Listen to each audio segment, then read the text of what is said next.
Cage Warriors 202 this Saturday. We've just broke down the Friday card. Now we're going to get into this card. Some very good fights on it, to be fair. A lot of the fights ain't on my bookies yet at the minute. Sometimes they only come on the day. It's a bit of a pain in the arse, or sometimes they don't come on the bookies at all for whatever reasons. So we're going to work with what we've got. I'm going to give you my quick breakdown of some of the fights, my thoughts and predictions, and then show you what bet I'm putting on at the end. I've just brought down the Friday card as well, so if you want to check that out, go over to my page and have a look at that. And if you like these videos, give us a subscribe and like, and it's greatly appreciated. You know, it makes me want to keep doing it. So first fight anyway, Ryan Hewitt versus Alistair Fitzharris. Never seen this Alistair Fitzharris fight before. He's 1-0, not got the best amateur record. And he's come up against Ryan Hewitt, who's 2-3, and he's not got the best amateur record either. He has had some good wins, but then he's had some terrible losses too, so it's a bit hard to predict who's going to win that one, to be fair, so we'll move on quickly. If I had to pick, I'd say Ryan Hewitt, but I'm not betting on it. Too unpredictable. Next fight, we've got Chris Morris versus Mariusz Michalowski. Mariusz, in his Cage Warriors debut against Joshua Nwardi, or his pro debut even, we picked against him with Nwardi, but he managed to get a really good win there. Flying knee, knocked him spark out. He's got some power and he's got a lot of finishes by body shots as well, like kicks to the body. Good kickboxer is Mariusz. He's 1-1. His last fight was a retirement. I can't remember what happened. KOTK. Oh yeah. So I'm pretty sure he didn't come out from the round. I can't remember seeing that fight. It was against a good guy though. Yeah, I think it would have been at the end of the round. He wanted to come out for the next round, so I don't know if it was an injury or whatever. Can't remember it off the top of my head. Chris Morris, decent fighter, 1-0 against Theo Pino in his last fight, another debutant. But he's got a good amateur record. I think he used to fight at Northwest Fight Academy, but I think he's at James Doolan's gym now. Is it high level in Scotland? Does a lot of training there. Yeah, very big amateur record with only a couple of losses. Beat some good guys there, so I think he's probably going to be the favourite in this. I can't remember. But one I might stay away from because I think Mariusz has got finishing potential. He's shown it in a lot of his fights at amateur and then at pro as well. So yeah, could be dangerous, Mariusz. But if I had to pick, I'd probably say Chris Morris is the favoured fighter in that one. Next fight, Nathaniel Woods versus Sheldon Ryan. Sheldon Ryan, he's been around a long time. He's 4-3, but these guys who he's lost to, other than this Gregory, decent fighters like Louis Pauly. He's been on a bit of a tour recently, and he got knocked out by Lewis McGrillen before that. I think that was in his debut even. So 4-3, but against some good competition, and at least a couple of his losses were. He's come up against Nathaniel Woods, who's 1-0. In his last fight against Matthew Friel, who's not very good, I think he took that fight on late notice and then managed to come away with a decision win, but he didn't look particularly impressive, but it was very late notice. And he's had a bit of a mixed bag in his amateur career, even though he's fought some good guys there at amateur. But I think Sheldon Ryan should have the experience edge. He's been around a long time, been a pro for a while now. Training at the next gen, and I think he is decent. 4-3 is probably not a fair reflection of his skills. And yeah, I think he should get the win here against Nathaniel Woods, but maybe I just don't know enough about Nathaniel Woods. Maybe he's going to come out and cause an upset on my bet slip anyway, because I'll be picking Sheldon Ryan in this one. Next fight, you got Jack McLaughlin versus Ramon Costa. 1-0, but I don't think this guy's a random Brazilian. I think he might be decent, you know. We'll speak about Jack McLaughlin first. He had a tough Cage Warriors debut against Enrico De Gangi, who's a very underrated fighter, and I think that's a tough debut for anyone. He's 1-1, Jack, but his first fight, I think that was against a bit of a late notice replacement who just he ran through. So it was pretty much his pro debut in his last fight, and it was a very tough one. And I think this might be a tough fight again. You know, I hope Jack McLaughlin gets the win here, but this Ramon Costa, he's only 1-0. But I was looking through his record, and he's fought some good guys in Muay Thai, like Andre Lima. He's got a win over Andre Lima and a loss to Andre Lima. And have you seen what he's doing in the UFC now? he's undefeated, isn't he? He's 11-0 and he's beat some good guys in the UFC. I know it's not the same Muay Thai, but he's still a very good competitor, and he's been in there with him a couple of times, and he's only got one loss in his kickboxing record, and that's against Andre Lima, and he redeemed that loss.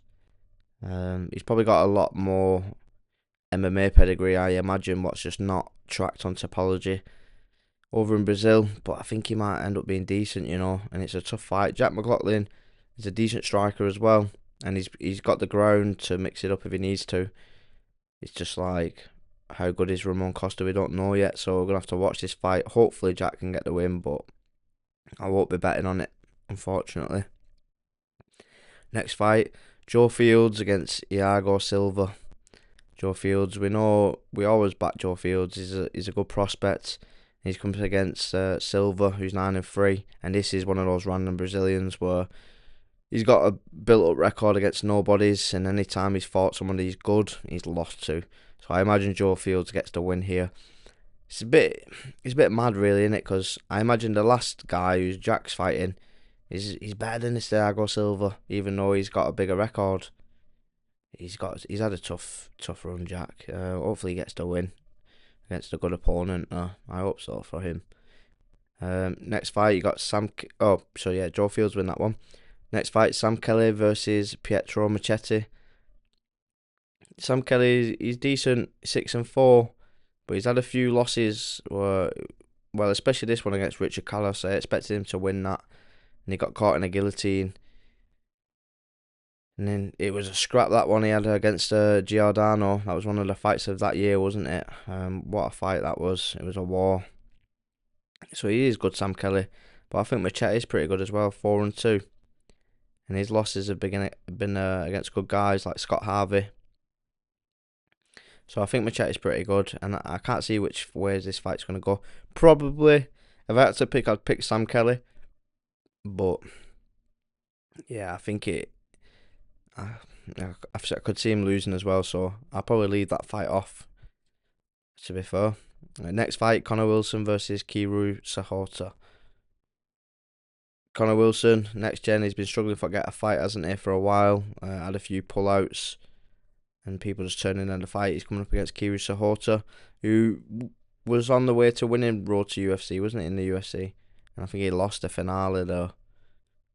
He's been around a long time, Kiru Sahota. He's got a good walkout. He gets all the guys to play the drums when he's walking out. It's pretty entertaining. He's a good fighter, well-rounded, but mainly a striker, you'd say, Kiru. And I think Connor Wilson's going to have better striking than him. So it's whether Kiru can mix it up and manage to get the grappling going against Connor Wilson. But I hear good things about Connor Wilson in the gym. He's a handful. But he does manage to slip up sometimes and lose when he should probably win. He does make mistakes which cost him the fights. This one against that David Lopez, I think that was in the cage where he's in America. Should have won that one, and then Lopez managed to jump on his back. I think Wilson got a rear naked choke.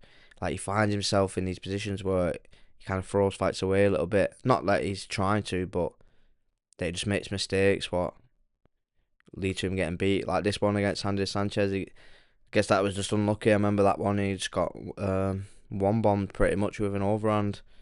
And then this one against Kieran Mulholland, guillotine shot there. Kieran Mulholland's a good fighter, underrated, but these are fights where he should have probably won, and then he lost. But I do think he's the better fighter, and I think he might, the better stand-up fighter, and I think he should be able to manage Kiru Sahota on the feet and get a decision, maybe even stop him if he lands a good body shot or something, like a spinning back kick or left hook to the body. I think he could stop him with that. Next fight, we got Oliver Terro versus Alexis Sarmantidis. 3-0 Oliver Terro. He's a decent fighter, isn't he? But so is Alexis, 6-2, and he's only lost against top guys. Max Masvidal's won, and I think it was another top guy, Curtis Campbell, who's now in the UFC. So 6-2, but 2 losses against top competition. Oliver Terro should get the win, but I'm not going to bet on this one. I think it's a step up in competition for him against Alexis. So let's see how he handles it. Hopefully he gets the win. Next fight, got George Stearns versus Marcelo Marquez. These next fights, I think these are the ones what I on the bookies at the minute for some reason. George Stearns, we rate him highly, 8-0 against 12-0 Marcelo Marquez. But I would suggest George Stearns has definitely fought the high level of competition than Marcelo. So yeah, I think. But yeah, he's fought some good guys though by the looks of it, Marcelo. But I just can't see George Stearns losing. I think his ceiling is really high, and unless Marcelo comes out and shocks me, it's going to be very hard for him to be better than George Stearns. I think George Stearns just gets his grappling going and probably controls his way to a decision win. But yeah, will I be shocked? We'll see. Next fight, Shea Ingram versus Torpal Murdyov or Rambo. Now we know this guy because he fought Jordan Vucenic in his last fight and he looked bloody good, and he's only young, isn't he? They're both only young. And I said last time, how can you bet against someone called Rambo? You know what I mean? And he looked really good against Jordan Vucenic. I don't know. Maybe Vucenic overlooked him a little bit, but he's a good fighter, isn't he? This Murdyov. Oh, Rambo. I'm just calling him Rambo from now on. And he's fighting Shea Ingram, who I've heard a lot of things about for a long time. Even before his pro debut, I was hearing about Shea Ingram and how good he is. So yeah, one of the top UK prospects is Shea Ingram, training at Subzone now. Used to train at Renegade. I don't really know what's happening with Renegade at the minute because a lot of the guys are training elsewhere, mostly Subzone, I think, in Manchester. So I think the gym got burned down or something. I'm not sure if anyone knows.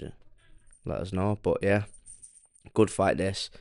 I do think Shea Ingram might beat Rambo, but this is going to be a hell of a fight this. Probably fight of the night maybe, unless Shea Ingram managed to shut him down, just get his grappling going. We'll see how Rambo can mitigate the control what Shea Ingram's going to try to put on him. So yeah, I do think Shea Ingram, because I've heard a lot of good things about him, but what I've seen of Rambo I've liked too, so I wouldn't like to bet on that fight, I don't think. Next one, Adam Cullen versus Neto. 7-5 Neto versus Cullen, who's 10-3. He's a kill or be killed fighter in the Adam Cullen. He got that win last time, but probably should have been a DQ to be fair. I don't know what Cage Warriors are doing, keep showing that, like, even Cullen was doing it a bit, it's like, it was a foul, man. He probably should have got DQ'd for it, to be fair. That's what I thought when I was watching it anyway. Maybe I'm wrong and I've not looked at it enough, but I don't think they should be using that as a promotion, really. It's the Cage Warriors. Anyway, yeah, kill or be killed fighter Adam Cullen. He's good, isn't he? He's entertaining. I don't know much about this Neto, but as good as he is, Cullen is definitely susceptible to getting finished himself. So I don't even think I can bet on that anyway. I'd say Cullen should win, but I don't think we can bet on it anyway. Yeah, for some reason I think it's all the main card fights ain't on the bookies. It'll probably come on tomorrow, so maybe I will put some of these extra on. Next fight, Ewan Davis versus Michael Pajani. 8-2 Pajani, but he's good. Split decision loss to Natellis, who we was talking about on the last card, and a loss to Mason Jones, which is not to be ashamed of, is it? I think he's good, Michael Pajani. When I've watched him, I've always rated him. I thought he's really good. Probably one of the best ones coming out of Italy. Yeah, and he's coming up against Ewan Davis, 6-0. Really good in his own right. Not been out for 2 years though. Fighting for 2 years. Last fight was in 2024. He has got some good wins, particularly over Leon Hill when they got him in that triangle armbar. Like, kind of slipped and then just threw that up. And he is good, Ewan Davis. I think I've seen him training with like Jack Grant and stuff now at the minute. But Grant Combat Academy, or maybe at Scott Ascom's gym, that Foundry or whatever. He's good, Ewan Davis, and so is Pajani, so I probably wouldn't bet on this one anyway. I just think it's going to be another cracking fight, to be honest. See what happens when they put Cage Warriors on in like Manchester or London. You end up with these scraps, man. But then when they put it on in like Rome or Ireland, they just get like loads of one-sided. fucking shit fights. Like, you know what I mean? What you pretty much know who's gonna win it, apart from like a few upsets. So yeah, it's much. Look at this card. It's a great card. And even though there's a few Brazilians on it, most of them, unless they're fighting a next gen guy or a MMA Fight Academy guy, who play that Graham Boylan's thing, then the Brazilians might be decent. But if they're fighting a next gen guy or one of these other ones, they're usually being bought in to lose, aren't they? It's just that's just facts in it. Nothing against the fighters. I think that you fight who you get put in front of you. It's not up to you. I just think like sometimes people are given favourable matchups like this one for Nathan Fletcher. I'm not even gonna go into it. Nathan Fletcher should run through that guy, shouldn't he? I'd be very surprised if he doesn't. Next fight, main event: O'Neal Brown versus Samuel Silva. Title unification bout. I think O'Neal's got the interim. Samuel's got the legit belt who he beat George Hardwick for. Was it George? Yeah, George Hardwick, and then he's gone on to lose since that on the Contender Series. But he looked alright against George Hardwick, but was that just George Hardwick overlooking him? I think he took that fight on late notice. Samuel Silva was a late step in. Fair play to him coming back defending the belt. Probably didn't need to, did he? Probably could have had better things. More money. But he's come back now and he's fighting O'Neal Brown. O'Neal Brown looked really good in his last fight against Chigarev. But how much of that was just because Chigarev gassed? Bad. He like death gassed, didn't he? Excuse me. Good wins though. Since he's dropped down to lightweight after he won that welterweight 50k tournament. Was it 50k tournament? Yeah, I think it was 50k, wasn't it? Or was it 5k? I thought it was 10k or something. Since he won that welterweight tournament anyway, he's looked good since coming down to lightweight. And he's got 3 losses, but some of them have been against top competition. Like one against James Sheehan, split decision up against at welterweight, and James Sheehan's no joke. Skibinski's no joke, and neither is this Bashar as well. So yeah, he's had 3 losses, but against really tough competition. And Samuel Silva's had tough competition as well. To be fair, one of the decent Brazilians. But I think O'Neal Brown, he's got finishing potential. He goes for guillotines a lot. He's got a good guillotine. Likes the he got a bulldog choke in one of his fights. Yeah, I think he's good attacking the neck, and he's got power as well. He's finished people before, put them away. He's had some good wins, O'Neal Brown, and I think you can't count him out. He's tough. He'll be there throughout the fight, 5 rounds. And I guess we'll see how good Samuel Silva really is. I know he had that win, like I say, against George Hardwick, but George Hardwick just looked a bit flat in that fight. I think it was a late notice replacement. Probably just overlooked him a little bit. So hopefully O'Neal Brown can get the win here and unify the belts, because I like him. I think he's a good fighter. Very entertaining. Anyway, so let's have a look at the bet slips. See what we can put on. Oh, so Saturday, here we go. Ryan Hewitt should get the win, but we're not going to risk it because it's too unpredictable. I mean, he's been finished by Reece Street before. You know, amateur, so Reece Street has got that capability, but shouldn't be getting beat by Reece Street, man. The next fight, Chris Morris versus Marius. Chris Morris should get the win, but like I was saying, I think Marius is definitely capable of catching him like with a body kick. He's done that before, so it's not out of the realms of possibilities. Next fight, Nathaniel Woods versus Sheldon Ryan. Like, probably the first one we're going to bet on. I think Sheldon Ryan's underrated, and even though he's had a few losses, good competition. Training at Next Gen now. Yeah, I think he should have the experience advantage over Nathaniel Woods at pro. Jack McLaughlin versus Ramon Costa. It's a pick-on fight, and to be fair, that's how I see it. Hopefully Jack can get the win, but I think it's another hard fight for him. Cage Warriors. They're not doing him any favours, are they? Well, they might do if he was fighting for Graham Boylan. Anyway, next fight, Joe Fields versus Iago Silva. Yeah, we're going to go Joe Fields. He's got a gimme. Sam Kelly versus Machete. Sam Kelly should probably win, but I wouldn't be surprised if Machete wins. If I was going to pick anyone, I might actually pick Machete as an underdog, but I'm not going to put it on. Next fight, Connor Wilson versus Kiru Sahota. We're going to go with Connor Wilson to get the finish though, maybe, or a decision. And Oliver Tero versus Sam Antidis. I'm not going to put Oliver Tero on at a 1 to 2 just because I think it's a step up in competition, and I rate Alexis. I think he's decent. Yeah, so it's a shame really because there's not a lot of fights for us to bet on. That's so far, and then maybe depending on the odds, I'll put some of the others on when they come on hopefully tomorrow. So tenner on that will get you 40 quid back. But like I say, we'll see what the odds are of these other people when they come on. So good luck. If you've not checked my Friday card out yet, check it out. Let us know what you think's going to happen. If you're still here, subscribe, like, nice one. Good luck. See you next time.